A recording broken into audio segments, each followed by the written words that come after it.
It's going to get harder to be a Christian. I don't think it's going to get any easier.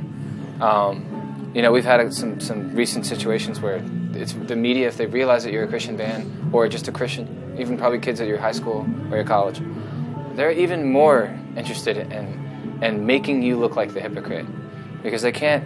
There's something about forgiveness that really just rubs people the wrong way. The fact that they have to admit that there is something greater than them really bothers some people. So when you walk around with the Spirit on your heart and people can feel it and see it, and they don't know what it is, and then they find out through another friend or whatever, oh, he's one of those Christian guys, or however they find out. Anytime you're even in a somewhat compromising situation, they're going to figure out how to twist that and manipulate it, and they're going to want to throw it out against the world, and they're going to want to be like, look at this Christian, he's bad. But my point is, that's why we have salvation.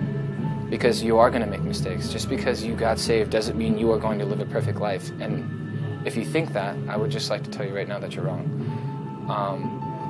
Obviously that's not a license for sin. Like if you care about Christ, then you're not going to want to run around, just buck wild, doing everything you can, because your heart's not going to desire those things. But at the same point in time,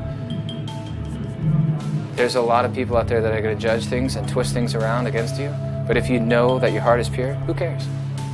Water under the bridge, and just don't let it beat you down, because we deal with that stuff constantly, and we've just gotten so used to it now, it doesn't bother us. But when I see it happen to other people, it definitely, I see it, especially with like the Facebook and Twitter stuff. Like, kids are so sensitive now about their photos and about like their videos, and people will manipulate the photo and zoom in on the buck tooth real big or whatever with a funny little meme on there. But that really ruins some people's day, so if I'm just throwing it out there to those people that, if that happens to you, unplug. It's just the internet. That's my advice. Just unplug your computer. Don't turn it back on for 2 weeks and see how good you feel. Shut your phone off. Just, go to the park. Get a dog. There you go.